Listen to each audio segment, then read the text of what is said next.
Buenos días, amados, Dios les bendiga. Damos gracias a Dios por este buen día. Amén. Los hermanos también, bienvenidos, el hermano Omar Cañas y su esposa. Vienen de Venezuela, San Carlos. Muy amigos del hermano, hoy compañeros del hermano Jesús Alberto. El hermano Jesús Alberto ya lo hemos visto más veces, ¿cierto? Okay. Recomendado pues del hermano. Entonces, bienvenidos, hermanos.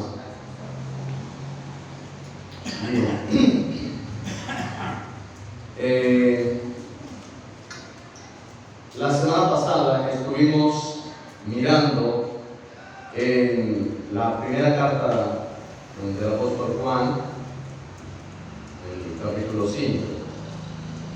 Y quisiera, mis amados, que pudiéramos continuar un poco sobre lo que hemos estado estudiando.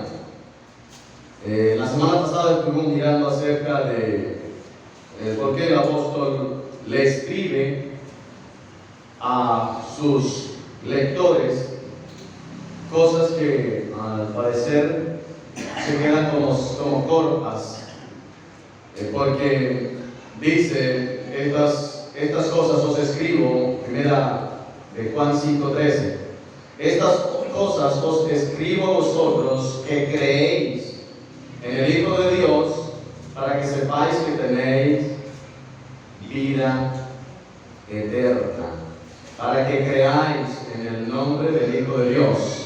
Entonces, concluíamos que estas cosas les escribía a los que creen. ¿Para qué?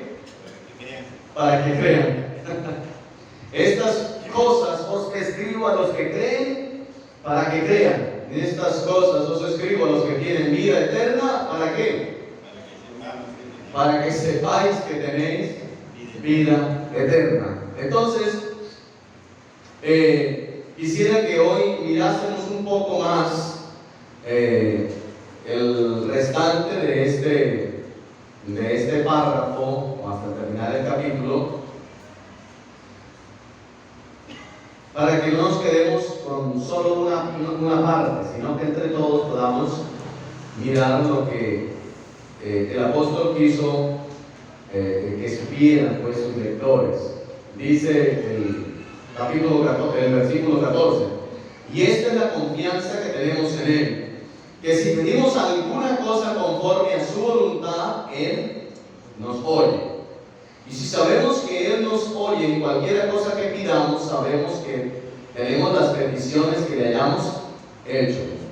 Si alguno viene a su hermano a cometer pecado que no sea de muerte, pedirá y Dios le dará vida. Esto es, para los que cometen pecado que no sea de muerte.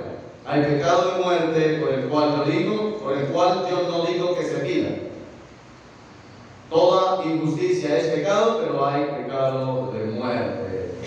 Pero sabemos que todo aquel que ha nacido de Dios no practica el pecado, pues aquel que fue engendrado por Dios le guarda, y el maligno no le toca. Sabemos que somos de Dios y el mundo entero está bajo el maligno, pero sabemos que el Hijo de Dios ha venido y nos ha dado entendimiento para conocer al que es verdadero, y estamos en el verdadero, en su Hijo Jesucristo. Este es el verdadero Dios y la vida eterna. Hijitos guardados de los ídolos. Amén. Ok. Entre los textos difíciles de entender de la Biblia está este. No vamos a decir que es uno de los más difíciles, o el texto más difícil de comprender, pero hay muchas cosas que pueden estar involucradas aquí. Si estamos hablando de la vida espiritual,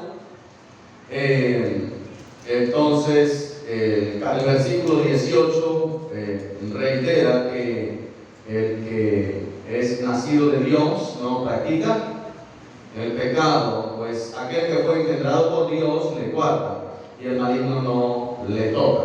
Entonces, una cuestión tremenda, amados, es que el apóstol Juan está diciendo que hay pecados de muerte y hay pecados que no serían de muerte. Si enfoca a unos que son de muerte, ¿qué pasaría con nosotros?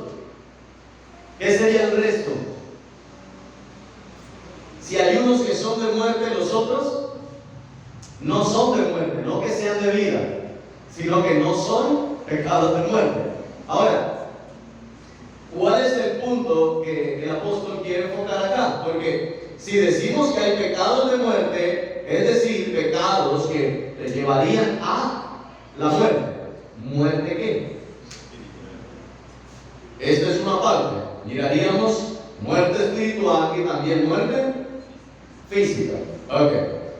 Hay que mirar aquí, amados, como dice, si alguno viere a su hermano cometer pecado que no sea de muerte, es decir, la congregación debe saber, cada uno de ustedes y yo debemos saber cuáles son los pecados de muerte, porque si usted no sabe cuál y yo no sé cuál es el pecado de muerte, entonces usted y yo resultamos orando o estorbando a alguien que no tendría ninguna razón. El apóstol dice, yo digo que por eso no se debe pedir, ¿sí? Toda injusticia, toda cuestión de esos es pecado, pero hay pecado de muerte. Ok, aquí tenemos un reto, amados, para nosotros no resultar malheridos con la misma espada, que es la palabra de Dios, ¿verdad? La espada tú la puedes usar para atacar a alguien, para hacer para lo que fue hecha, o también como la utilizó el rey Saúl. ¿Se acuerdan, cierto? ¿Qué hizo con la espada? ¿Qué hizo con la espada? Él mismo se propinó una herida de la que no se pudo levantar. Ok, entonces, ¿hay alguno aquí que ya tenga claro cuando debe orar por un hermano o cuando no debe orar por un hermano? ¿Tenemos esa claridad?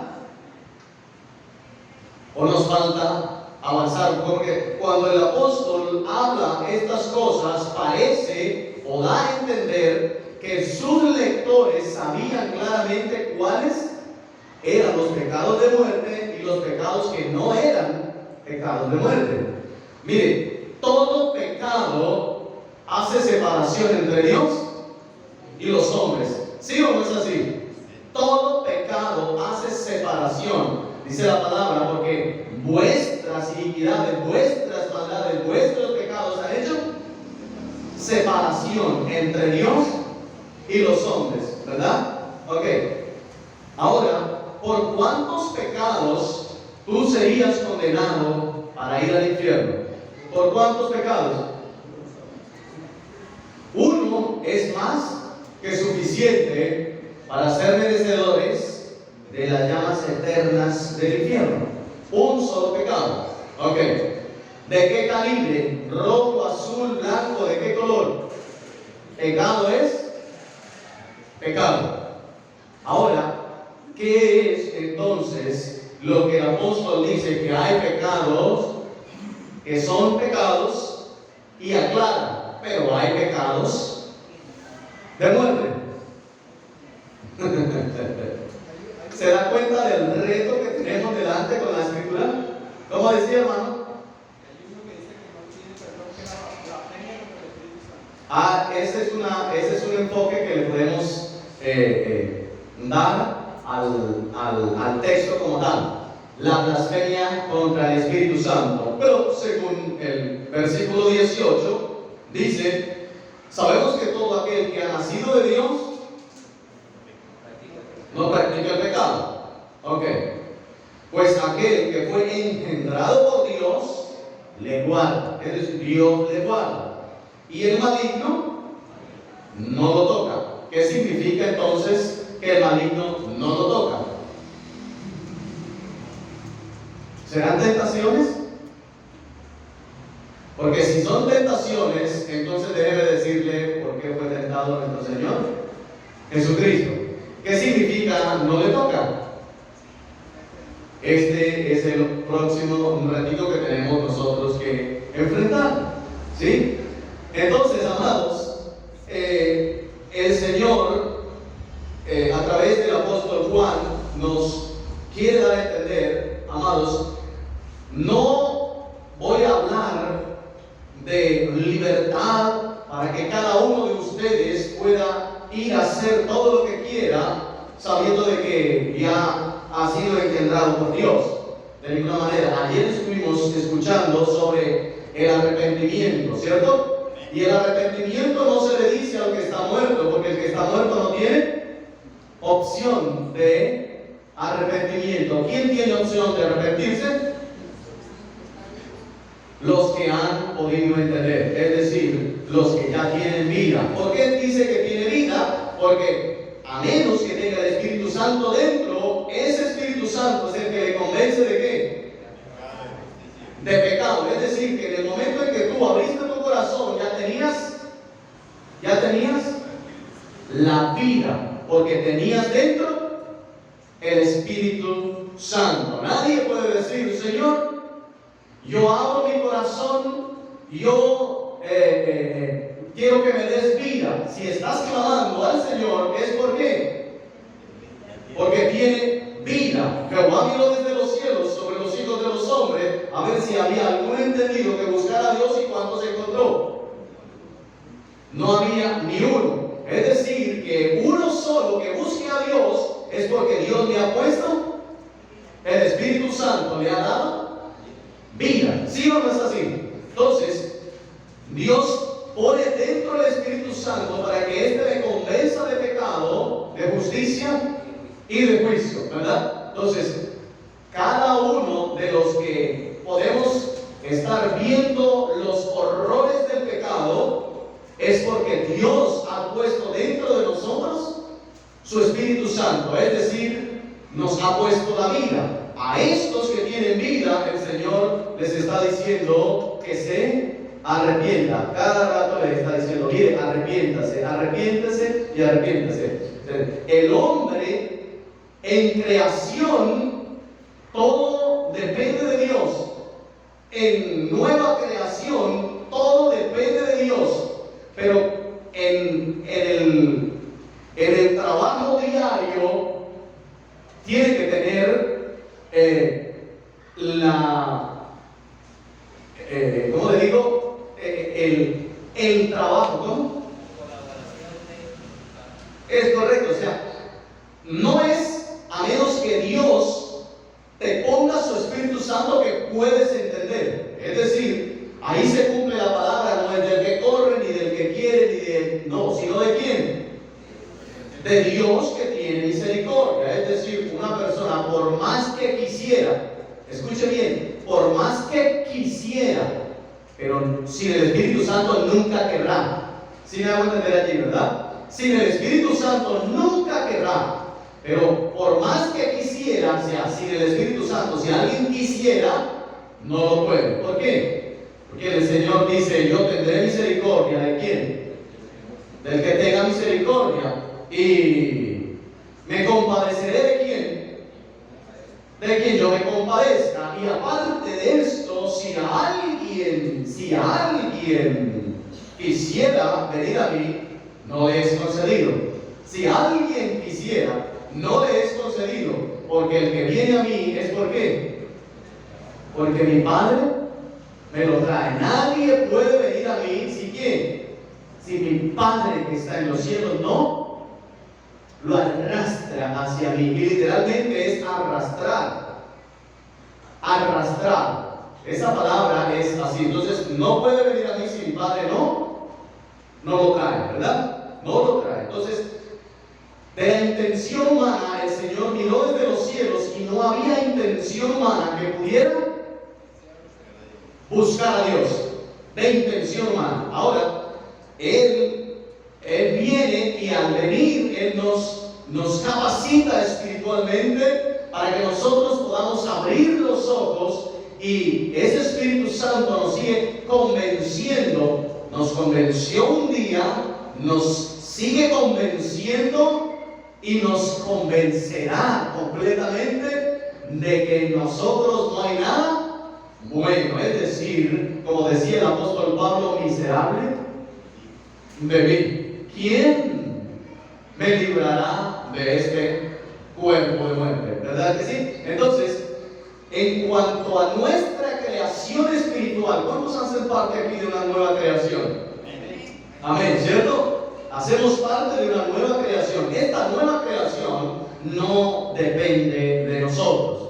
Pero en el momento de nuestra práctica del Evangelio, de mostrar las riquezas de su misericordia en nosotros, nosotros tenemos que pasar por cada una de las cosas que el Señor ha dicho. Es decir, pero si el Señor fue el que me salvó, sí, pero tú en un momento tuviste que abrir tu boca. Con el corazón se cree para justicia, pero con la boca se confiesa. Ahora, en el momento en que tú confiesas, que tú buscas, que tú te esmeras, que tú esto, que tú aquello, esto no es para salvación. La salvación, dice el Señor, el apóstol Pablo, fue de una manera gratuita.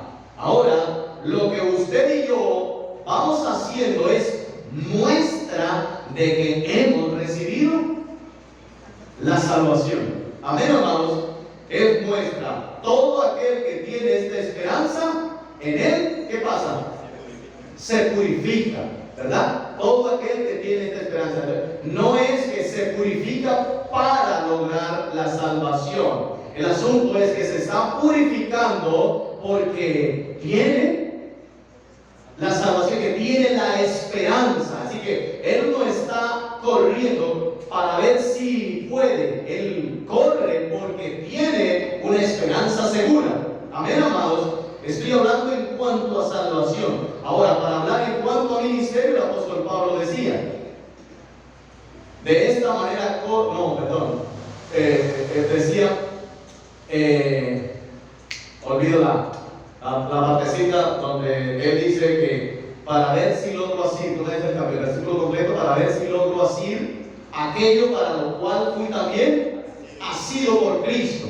Esto no es salvación, esto es ministerio. El apóstol Pablo quería completar su ministerio, ¿verdad? Entonces, bueno, este punto, amados, es lo que nosotros, esta es la confianza que tiene cada uno de nosotros, en que Cristo hizo por nosotros y ahora usted y yo tenemos vida, Cuando usted ha fallado delante de Dios, después de haber recibido la vida de Dios, porque yo no lo voy a culpar a usted, voy a culparme yo. Pero si usted de alguna manera se ve reflejado, pues entonces bueno, puede decir amén, así es. Pero en el momento en que yo creí, ¿sí? Creí y dije, Señor, en verdad te necesito, en verdad te agradezco que me hayas abierto los ojos, en verdad creo que tú eres el único que me puede llevar a la salvación, el único que me puede llevar a los brazos de mi Padre. Entonces abro los ojos, el Señor me da de su vida. Ahora tengo la certeza de que en Él soy más que vencedor y otras cosas. Pero después de esto tuve una falla. Esa falla, amados, si no fuese por Cristo, es más que suficiente para llevarme ¿a dónde? A condenación perpetua. Ahora, ¿qué es lo que pasa que está enfocando el apóstol Juan en cuanto a pecado de muerte y pecado no de muerte? No es que delante de Dios hay pecados que son sí, él hizo esto, pero eso no importa. No, todo pecado recibió en el antiguo pacto, escuche, recibió ¿qué? Justa retribución. Ahora, ¿qué es lo que pasa? ¿Cuál es el pecado que Dios realmente pide que no se ore por eso? Cuando usted y yo a sabiendas de que está mal. No simplemente que lo cometemos, sino, amados, que no queremos retroceder. Porque una cosa es que usted, a sabiendas de que Dios dijo, escuche bien, a sabiendas de que Dios dijo en su palabra que, ama a tu enemigo, por ejemplo, o otra cosa más fuertecita, no sé.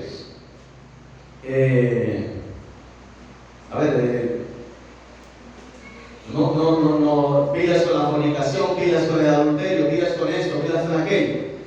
Y la persona, sabiendo de que Dios lo prohíbe, aún así lo hace, ¿cierto? Esto, amados, todavía no es un pecado de muerte. Aunque lo haya cometido, escuche bien, todavía no es un pecado de muerte. ¿Sabe cuándo es un pecado de muerte? Cuando, a sabiendas de que Dios le está diciendo, aún así sigue haciéndolo. ¿Qué dice la palabra? El que es nacido de Dios, ¿qué pasa? No practica el pecado. Escuche bien, una cuestión es que usted, porque si usted hay algo que le haya sido tomado como pecado a usted y a mí, ¿sabe por qué este le ha sido tomado como pecado a usted y a mí? ¿Por qué? ¿Por qué? A ver, hermano Pedro, ¿por qué Dios te toma algo a ti como pecado? Por la ley. Porque tú conoces. Si tú no conoces, no te es tomado como pecado. El apóstol Pablo dice que si hay algo que vino a ser la ley, ¿es a qué? ¿A qué? Dice, yo no conocí el pecado hasta que fue introducida la ley. Por la ley conocí el pecado. No que por la ley pecó, sino que por la ley se dio cuenta que estaba pecando. Es decir, que si tú no conoces la ley, no sabías que estabas pecando. Pero, así que si tú tienes cualquier falla y te es contada como pecado, sea el calibre que sea, es decir, sea una mala mirada a uno de tus hermanos, sea ¿qué le digo yo? Alguna palabra obscena, sea ¿qué más podríamos decir? Una murmuración, alguna raíz de amargura, alguna cuestión de esas es contada como pecado, porque sabemos de parte de Dios que esto no le agrada a Él, ¿verdad que sí? Entonces, a sabiendas de que no le gusta al Señor, ahí estamos con nuestra maldad. Ahora, el Hijo de Dios, ¿qué pasa con el Hijo de Dios? El que es Hijo de Dios no puede almacenar nada de eso. ¿Dónde? En su corazón. No puede almacenar nada. Ahora, sabiendo que a Dios no le agrada la enemistad con mi hermano, y aún así pretendo seguir acusando y desechando a mi hermano, esto se convierte en un pecado ¿de qué? De muerte, sea el calibre que sea.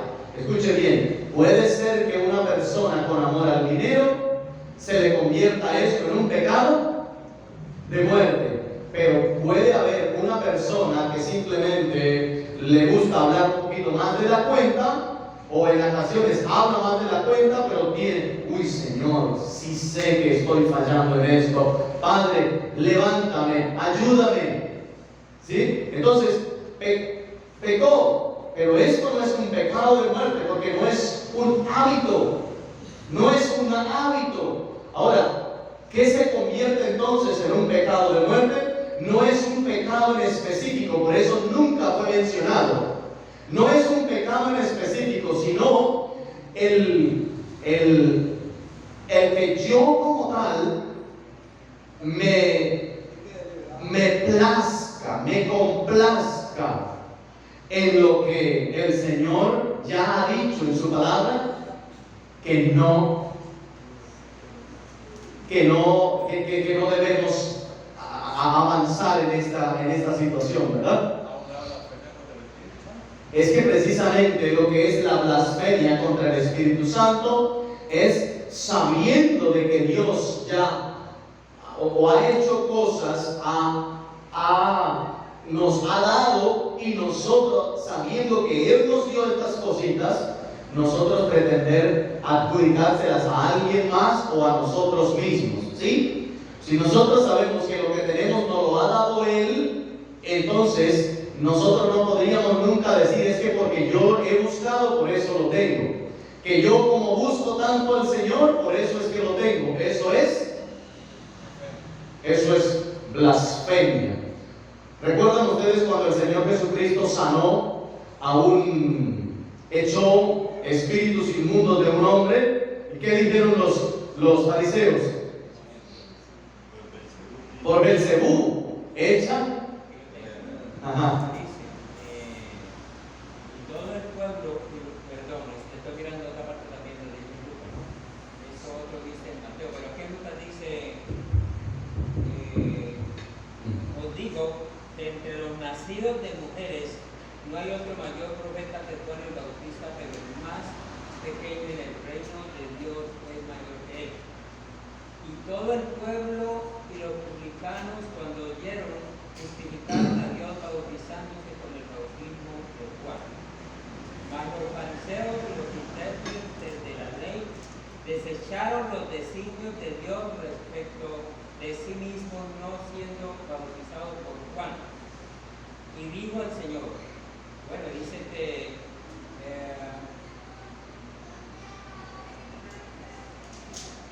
creo que no está escrito en Mateo. Pero lo cierto es que la blasfemia, según esta otra escritura, aquí en Mateo 12, dice que resistir al propósito de Dios para su vida. Por ejemplo, ellos estaban viendo que él estaba echando demonios por el poder de Dios, pero ellos también es por Belcebú. Belcebú sabía, y entonces en ese sentido estaban rechazando al propósito de Dios para su vida. No querían, no rechazaban de fondo la obra de Dios. Es correcto. Entonces, ¿qué es la cuestión que más hace daño, amados?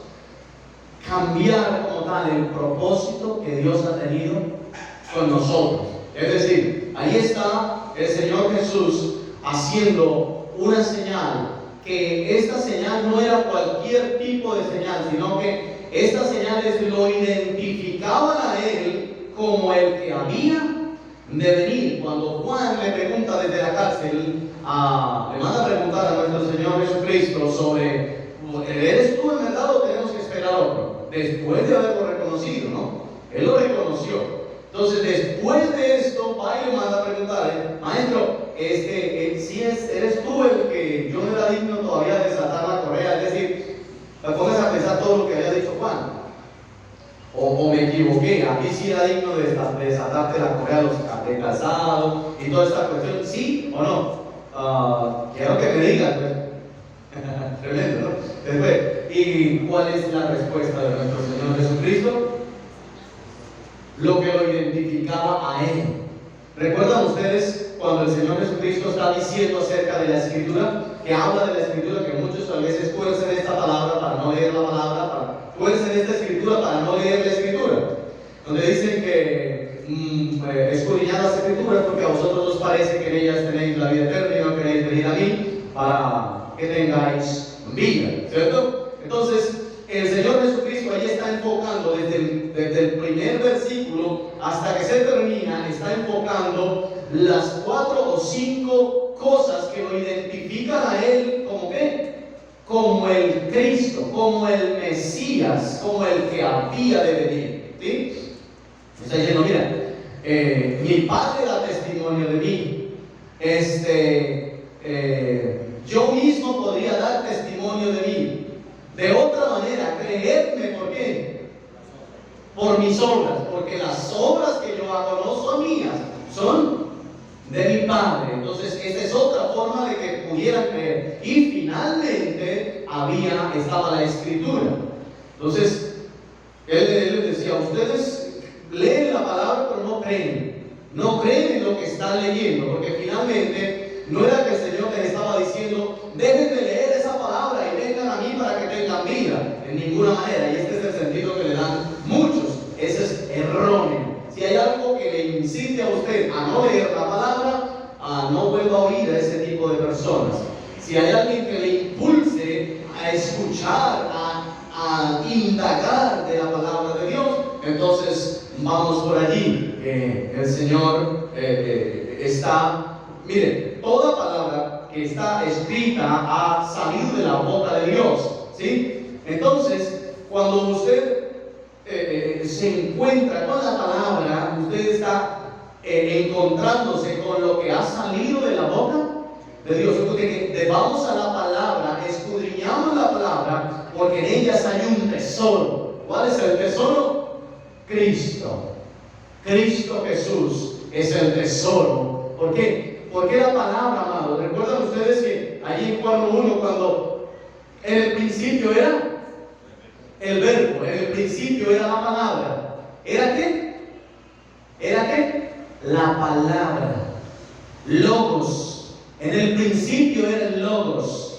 La palabra. Ahora que la palabra ha sido escrita. Así que cuando usted va a la palabra, usted está encontrándose con el Cristo que ha sido relatado. Así que quien rechace la palabra está rechazando a Cristo mismo.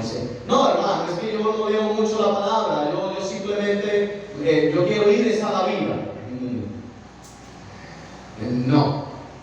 No se puede salvar las cositas que Dios ha dejado planeadas. No puede decir usted, no puedo decir yo amo a mi Padre, lo amo con todo mi corazón.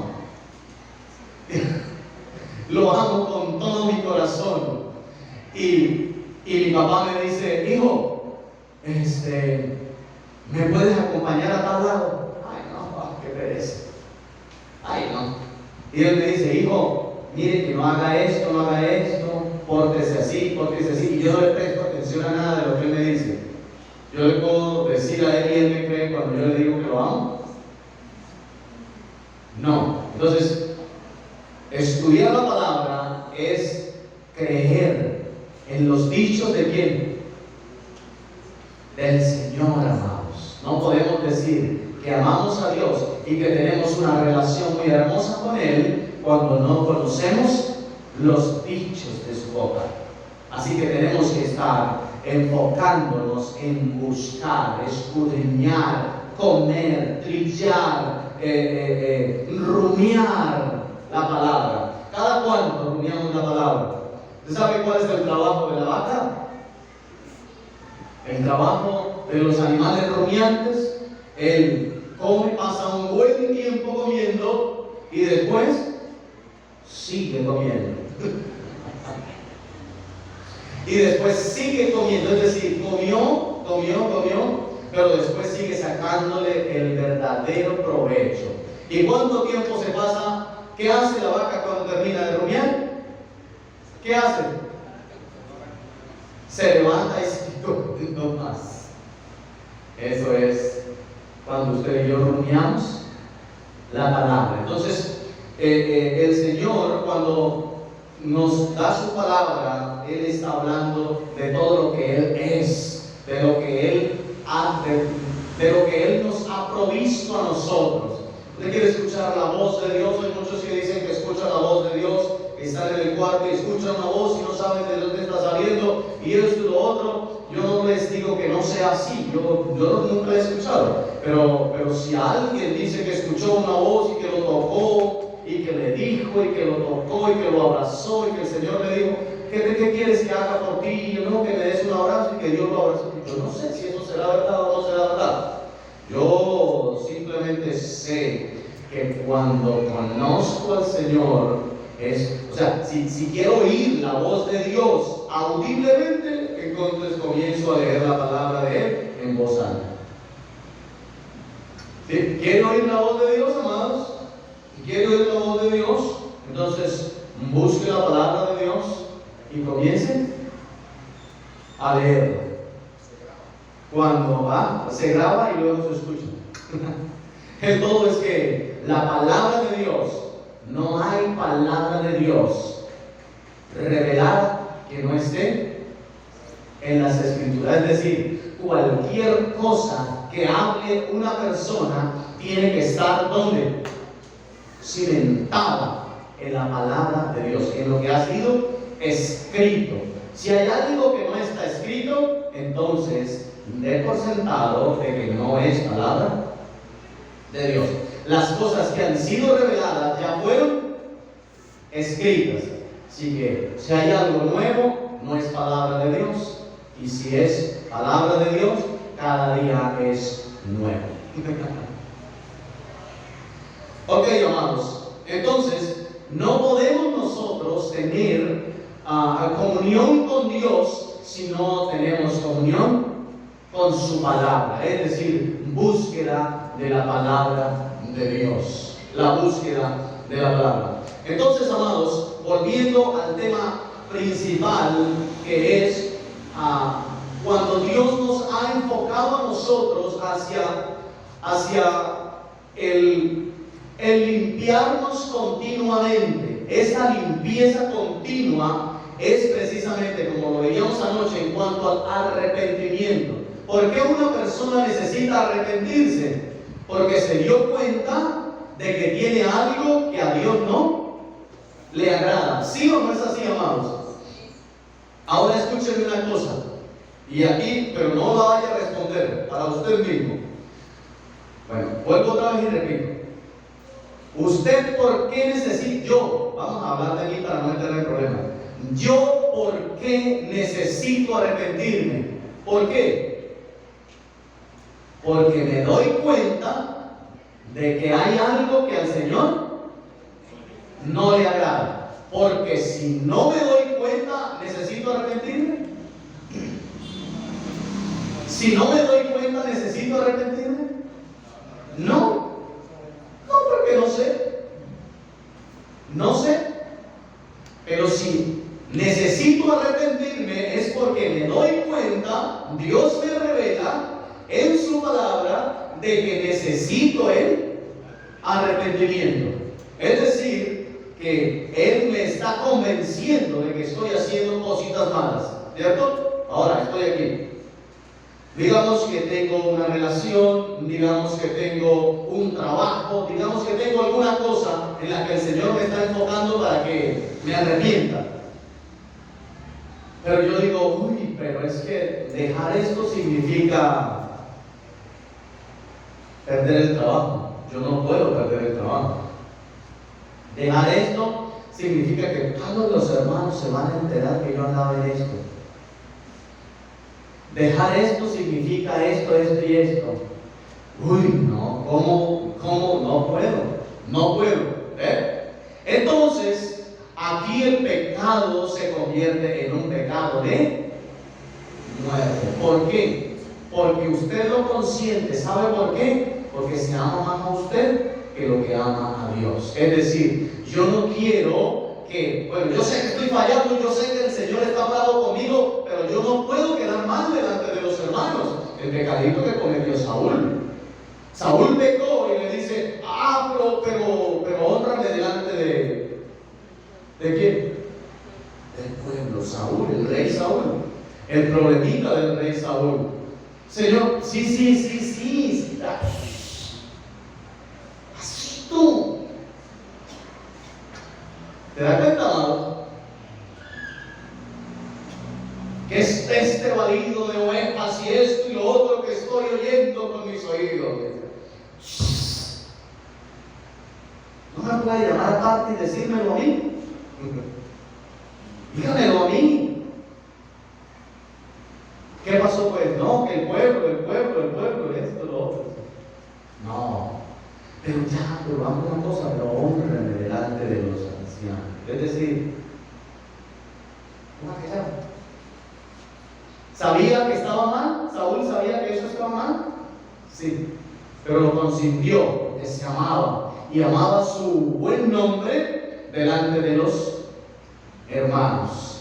Esto se convierte en un pecado de muerte. Y esto es terrible, hermanos. Esta situación es terrible. Así que, amados, cuando nosotros, no tanto para que le pongamos el ojo a los hermanos, sino para que nos pongamos los ojos nosotros mismos, ¿sí? Nos pongamos los ojos nosotros mismos y digamos, caramba, ¿en qué? Si el Señor hoy hiciera tan transparente mi mente que los hermanos pudieran leer y ver todo lo que yo tengo, tendría la cara de pararme aquí. Uy, no, ¿cómo se le ocurre que los hermanos digan de lo que me pasa a mí por la cabeza? Dios mío, o simplemente estamos, Señor, mi pecado siempre estuvo delante de ti, no soy limpio, pero mis hermanos lo que han visto, eso es lo que yo soy. ¿Qué pudiéramos decir así? Amén, amados. Pero si consentimos alguna cosa, hermano, no estoy hablando de que usted y yo seamos sin pecado completamente. Hay uno que fue sin pecado y por eso tenemos la salvación. Nosotros estamos llamados a ir avanzando cada día en dejar todo el pecado, todo lo que nos asedia, ¿verdad? Llamados a esto. Pero aún en el último momento podríamos tener algo de qué arrepentirnos. Así que personas que han tenido toda una carrera en el Evangelio, finalizando sus días, ve que la cuestión se está acercando y ¿qué es lo primero que comienza a hacer? A buscar posibles hermanos a los cuales él haya ofendido. ¿Sí o no es así?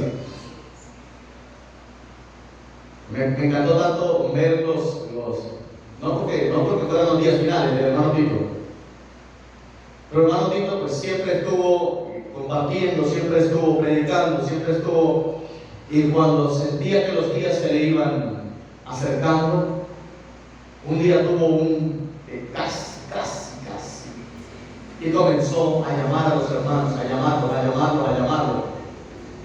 Hermano, yo quiero que si yo le he ofendido, me perdone, por favor. Hermano, no tenemos nada contra usted. Pero sabe una cosa, amado, ¿sabe qué es lo más difícil? Lo más difícil no es perdonar porque se ofendió.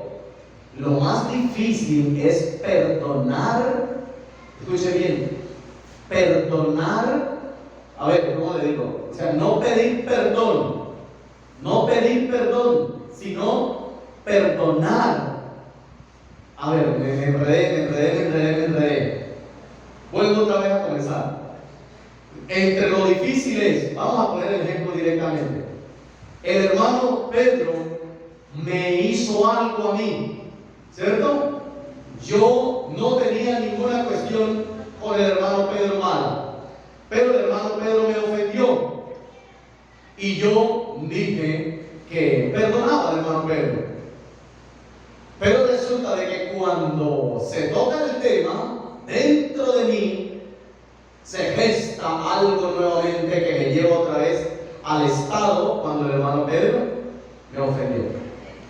Entonces resulta de que las ramitas sí fueron perdonadas, pero quedó la raíz. Y esa raíz puede envenenar y contaminar mucho dentro de la iglesia. Entonces, finalizando los días, si Dios ve que usted y yo tenemos alguna cosita, nos permite en su amor y misericordia ponernos a cuenta con todo. El hermano Tito trabajó y muchos le quedaron debiendo, muchísima gente le quedó debiendo. Finalmente nosotros le veíamos en una libretita que él tenía: tal me debes 250, tal me debes 100, tal me debe esto, tal me debe aquello, tal me debe aquello, etc. Y el hermano Tito estaba muy preocupado por eso, porque él tenía la situación que tenía y no tenía de dónde, según su manera de pensar, de dónde echar mano, y toda esa cantidad de gente que le había quedado debiendo. Algunos, mire, él vendió su casita y se la entregó a un hermano, la plata, para que ese hermano le sustentara con la venta de esa casita, que la trabajara y que le estuviese pasando algo mensual. Pues no le pasó nunca ni un peso ni le devolvió la plata, pero es hermano. ¿Sí? Entonces él estaba muy cargado con todas estas cosas. Él decía, pero ¿qué voy a hacer con esto? ¿Qué voy a hacer con esto? ¿Qué hago aquí? ¿Qué hago allá? Dios mío, él estaba para qué. Hermano Tito, le decía a la hermana Noema, hermano Tito, usted está olvidado. No se preocupe por plata, no se preocupe por nada. Aquí se le da todo. En la iglesia le aportan lo que usted necesita, la honra que usted... Ahí está. Finalmente él tuvo que soltarse en las manos del Señor y decir, Señor, nadie me debe nada. Soy libre, perdono, clamo por aquellos que nunca pagaron, que nunca quisieron pagar, perdono. No les tomes en cuenta nada, esto, lo otro, y se arregló con cada uno, y finalmente, listo, maestro, ahora sí, y se fue. Arregladito su problema, arregladito. Pero, amados, si usted y yo comenzamos, esto no es que no hayamos perdonado, sino que hay veces que no le tomamos el peso a las cosas, ¿sí? Y tenemos que ser tan libres de que si recordásemos, pudiésemos recordar sin miga de rencor, sin ninguna cosa así por el estilo. Qué impresionante es que cuando Dios lo hace completamente. ¿Se imagina que Dios, cada vez que se acordara de lo que le ha perdonado, volviera otra vez al estado cuando usted y yo estamos enemistados con Él? Es tremendo, es tremendo. Gracias a Él, que Él no solo cubre nuestro pecado como lo hacía en la antigüedad, sino que lo quita. Dice aquí el Cordero de Dios que quita, y no me acordaré más de tus pecados pasados. No me acordaré más de aquella cuestión. Es decir, usted dijo, ay Señor, es que yo sé que yo he sido muy malo, esto y lo otro. Pues tú eres malo por lo que eres, pero no te consideres malo por lo que has hecho. Considérate malo por lo que eres. Cuando nosotros nos consideramos malos por lo que hemos hecho, pues cuando dejemos de hacerlo, ¿cómo nos consideramos? ¿Cómo nos consideramos cuando dejamos de hacerlo? Buenos. No hay nadie como yo. No hay nadie como yo. Job se justificaba delante de Dios y decía, Señor, ¿por qué? ¿Acaso me gozaba yo cuando la viuda no ayudaba yo al huérfano, no esto, no aquello, una cosa, la otra? Sí, no tiene nada de qué, claro que sí. Y delante de los hombres él fue justificado, pues tan así que habló lo recto delante de Dios, y sus amigos que estaban defendiendo a Dios supuestamente resultaron mal. Y entonces el Señor tiene que decirle a los amigos, mire, si quieren que los oiga, vayan y llevan los sacrificios a Job, y Job los ofrecerá por ustedes, y a Job lo voy a oír.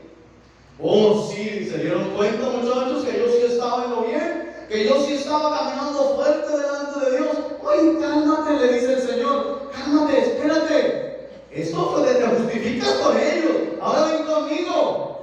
Job, dime una cosa, ¿dónde estabas tú cuando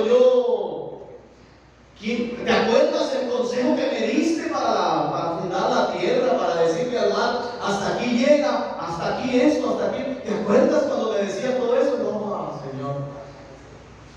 Me puedo justificar con cualquiera, pero menos contigo.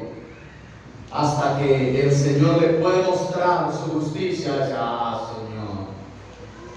De oídas. te voy viendo, pero ahora mis ojos te ven. Impresionante, amados. Nuestra justicia no nos alcanza para justificarnos delante de Dios nunca. Así que si nos consideramos buenos por los pecados que ya no hacemos, pues entonces seríamos justos ya. Pero nuestro llamado no es a mirar qué cantidad de pecados ya no cometemos, sino el motor que movería a nuestro cuerpo a practicar cualquier pecado. Es decir, que dentro de cada uno de nosotros, me atrevo a decirlo aunque se ofenda, existe el mal. Dentro de cada uno de nosotros está una cuestión que está lista para pecar, lista para ofender al Señor. ¿Sí o no es así? Dentro de usted y de mí está ese motor que mueve al mal, amados. Así que si miramos que nosotros somos pecadores porque no somos pecadores porque no pecamos, pues entonces ya somos justos delante de Dios. Pero esta es nuestra justicia. ¿Cómo es nuestra justicia delante de Dios? Son trapos de inmundicia. Son trapos de inmundicia. Así que esa sería mi manera de justificarme. Pero cuando, incluso, amados, si yo fuese tan bueno, que ninguno de ustedes tuviese nada que decir del pastor, de ninguno de ustedes, que nadie tuviese que decir nada de mí, que fuese tan bueno, es más, que el mismo Dios les dijera a ustedes, o les dijera al mismo diablo: ¿no has considerado a mi siervo Robinson? Que no hay hombre como él en la tierra, perfecto, recto, temeroso de Dios y apartado del mal. ¿No has considerado a Robinson? Ponga el nombre suyo ahí, para que no se ofenda. ¡Wow! Es tan bueno. Es tan bueno. Ni siquiera que Dios mismo lo dijera, amados, nos alcanza para justificarnos delante de Él mismo. Impresionante. Impresionante. Que nuestra justificación no es porque Dios perdonó nuestros pecados, sino porque Dios no miró nuestra condición de pecadores. Condición. Es decir, nuestra naturaleza como tal. Dice, si decimos que no tenemos pecado, aquí mismo lo encontramos en Juan, ¿qué pasa? Mentimos. Solo que estos no son pecados de muerte. ¿Sabe por qué? Porque sí pecamos, pero nuestro pecado está siempre delante de Dios. Y en esto consiste un verdadero hijo de Dios, en que no pone nada, ni siquiera su propia integridad, por encima de lo que Dios quiera para él. Por encima de eso. Entonces, si hay algo que usted y yo pongamos por encima, ya eso nos es contado como pecado. Y si perseveramos en esto, se convierte en un pecado de muerte. Y por el pecado de muerte no se puede pedir, porque ¿sabe qué? Escuche bien, Dios no perdona el pecado que usted y yo amamos. No puede perdonar el Señor el pecado en el que yo me complazco. Sí, yo sé que el Señor lo dijo, pero es que a mí me encanta tanto. Si yo lo amo, el Señor no lo puede perdonar, porque eso es en lo que yo me complazco. Él no lo va a perdonar jamás. No puede perdonar el Señor algo de lo que yo me disfruto, me deleito. Y es pecado, no lo va a perdonar el Señor. Tremendo. Así que si el Señor perdona algo, amados, de usted y de mí, es precisamente porque lo hemos visto tal cual como Dios lo ve. Nuestro pecado perdonado es porque lo hemos visto como Dios ve ese pecado.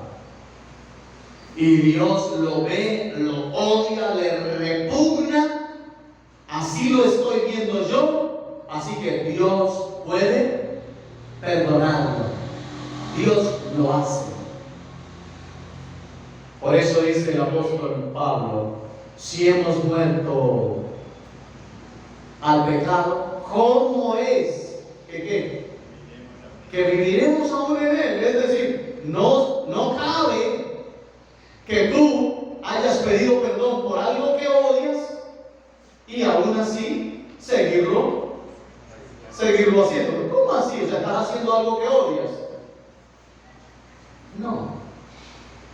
Amados, volvemos a enfocar lo que es el pecado de muerte. Pecado de muerte. Por eso,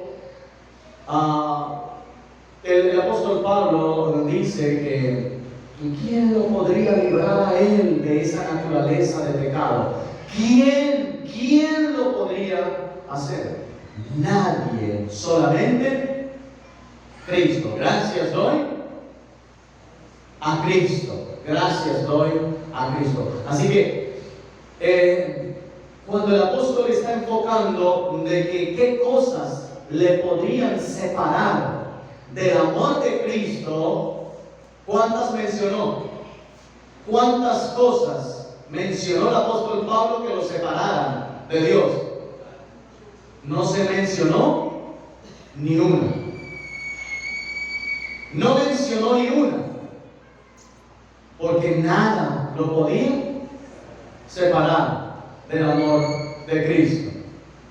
Algunos pueden decir, pero el pecado sí nos puede separar.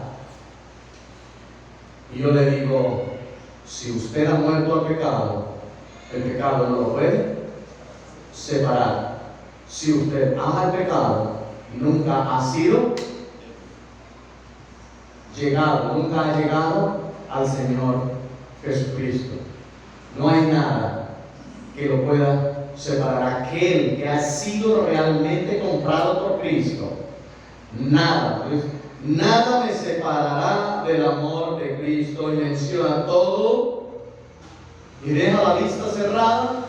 Pero alguien podría decir, pero el pecado sí nos puede separar. El asunto es, ¿cuál es el espíritu que has recibido? El espíritu de adopción. El espíritu de adopción. Así que nuestro Señor Jesucristo ha puesto dentro de nosotros la capacidad, amados, para estar reconociendo nuestras faltas, nuestros errores. Así que lo primero que hace un cristiano que ha recibido de Dios son las palabras del Señor Jesucristo cuando dice: si alguien quiere venir en pos de mí, lo primerito que se debe hacer es negarse. Eso es todo. Si puede negarse, puede hacerlo. Es decir, Señor, si me pidieras lo más difícil, yo me negaría. Si tenemos la capacidad, si Dios nos ha capacitado para negarnos, esto es lo que realmente puede apartarnos, amados, negarnos a nosotros. Porque todo pecado es por amor a nosotros mismos. Todo alejamiento de pecado es por amor a Dios, pero todo pecado es por amor a mí mismo. Sí, pero es que Él me dijo esto, entonces yo le dije esto. Porque me amo a mí mismo y yo no puedo quedar mal. ¿Y por qué hago tal cosa? Porque me amo más a mí que lo que amo a Dios. Entonces, amados, nosotros lo primero que debemos enfocar es la muerte de nosotros mismos. Recuerden, no es que usted y yo estamos con una cruz al hombro, niéguese a sí mismo, tome su cruz y sígame. No es que usted tiene la cruz, tomó su cruz y ahora siga al Señor Jesucristo hasta que llegue y el Señor le quita la cruz. No. ¿Para qué lleva la cruz? Usted lleva la cruz para morir en ella. Yo llevo la cruz para morir en ella. Para morir en ella.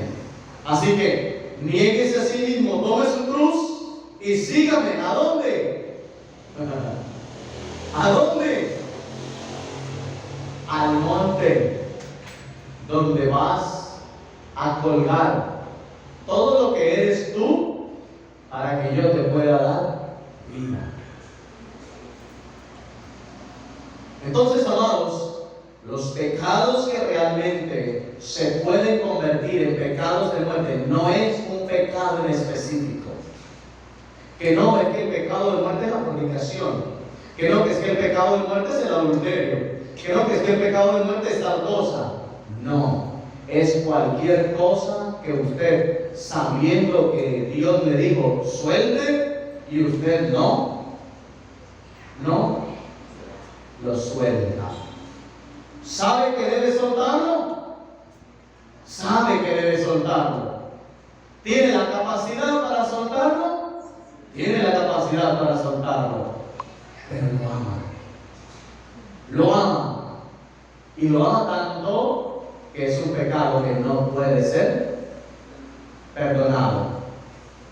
El pecado de muerte es pecado que no puede ser perdonado. ¿Por qué no puede ser perdonado? Porque lo amamos. Si lo amamos, Dios no lo puede perdonar. Sí, es que estoy muy enemistado con el hermano tal. Muy enemistado, pero es que él me ofendió muy tremendamente. Es decir, tengo razón. Tengo la razón. Porque es que me ofendió muy horrible. Tengo la razón. Sí, pues como tienes la razón, también retienes el pecado. También retienes la raíz. Así es que, Señor, no tengo la razón. O sea, puedes arrancar la raíz de cualquier cuestión. Entonces, amados, ¿verdad? Pues a mí me gusta como tratar de ir mirando la Biblia un poco más de manera sistemática, ¿no? Y es como que se les trae un poco más la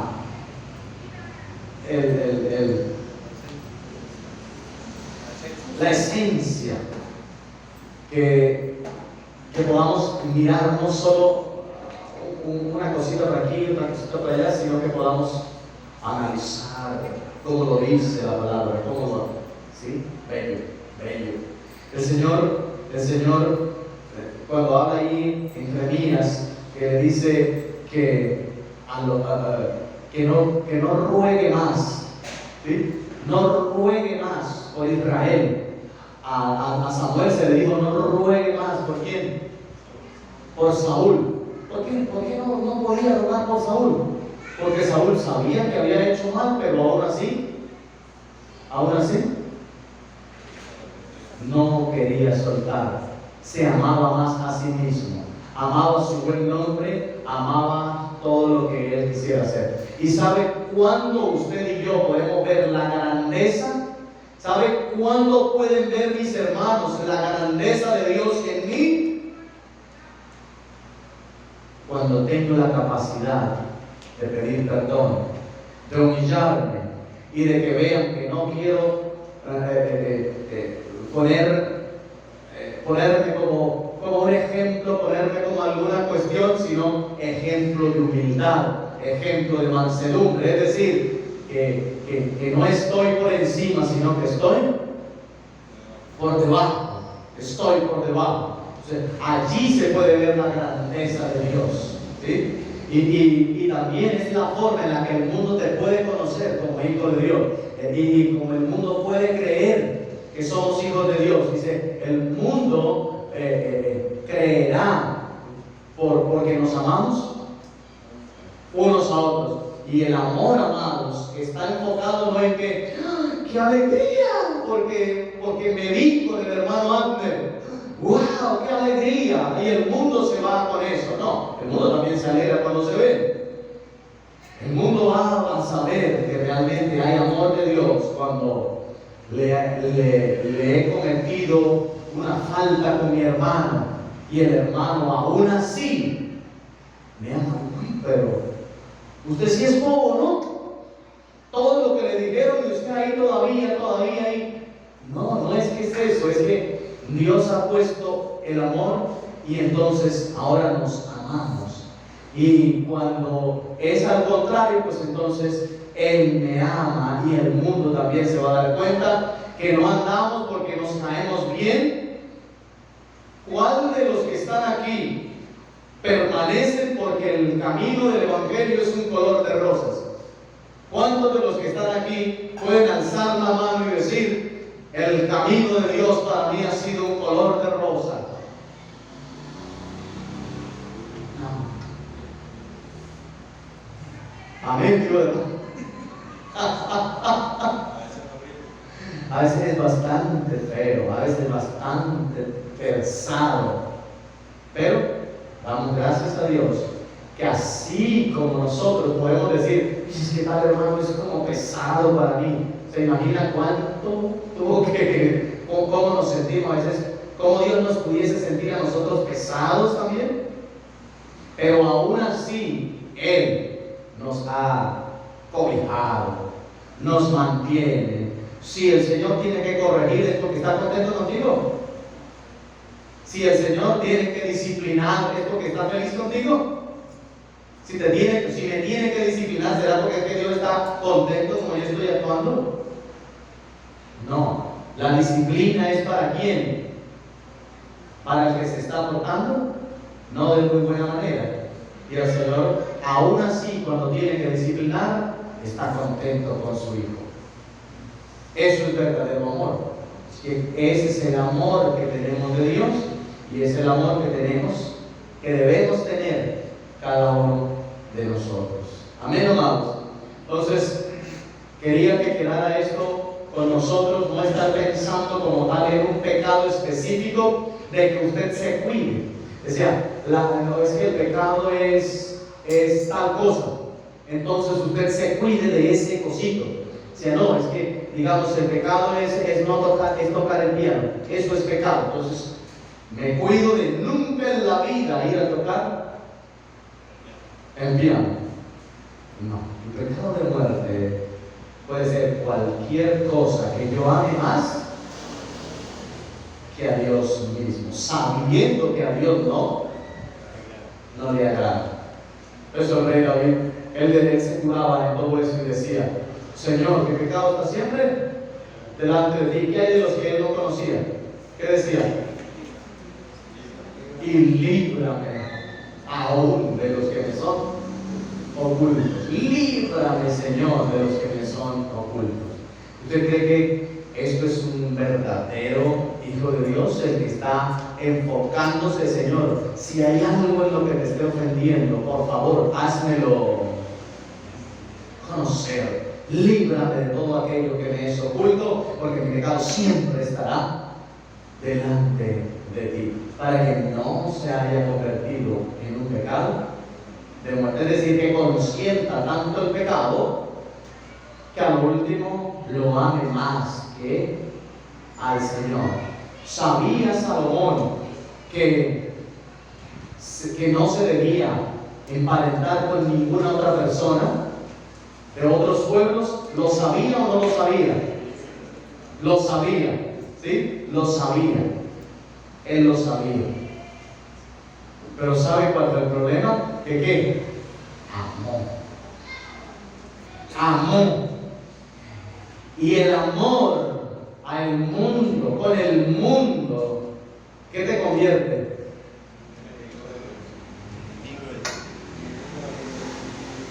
¿O amas al uno? ¿O amas al otro? ¿O amas a este? ¿O amas señores.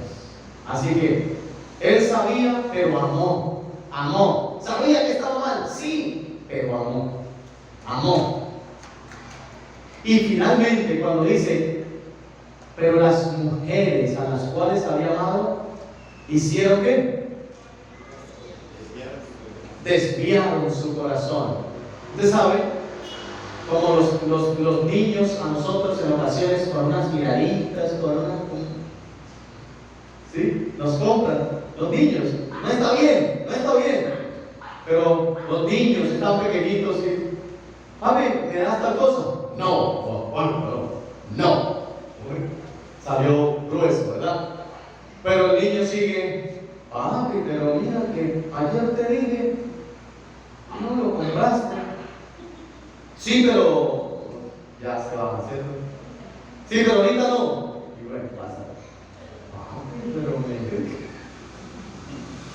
hasta que reduce el corazón y dice, hijo, tienes razón, de verdad. Vamos a comprarte dulcecitos. Compramos 1 o 2 dulcecitos para uno para cada uno y está feliz el niño, wow, feliz, ¿verdad? Qué bonito que es eso. Ahora, imagínense un hombre, un rey, recibiendo una princesa, porque no se casó con cualquier mujer, Salomón. Amor. Lo que pasa es pues, que tú sabes, ¿no?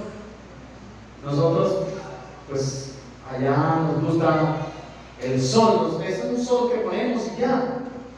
Y solamente le hacemos así y ya.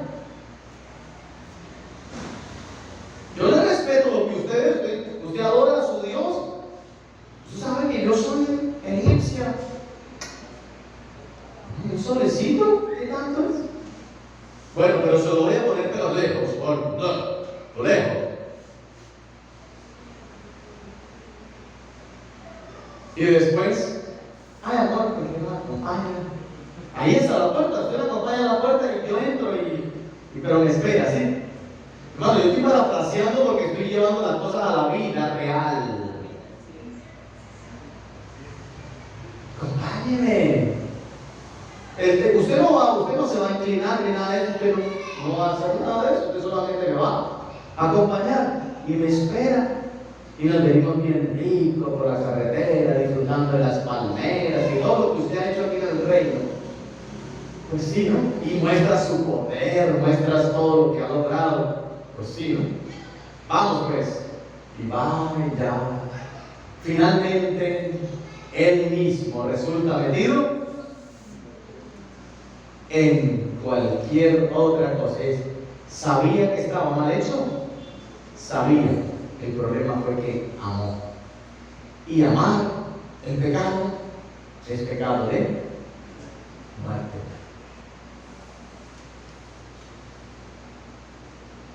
Tremendo, ¿no? Entonces, bueno, amados, que Dios complete en sus corazones, en su mente y en la mía, lo que nos haga falta entender sobre esto. Amén, amados. Vamos a estar de pie y damos gracias a Dios.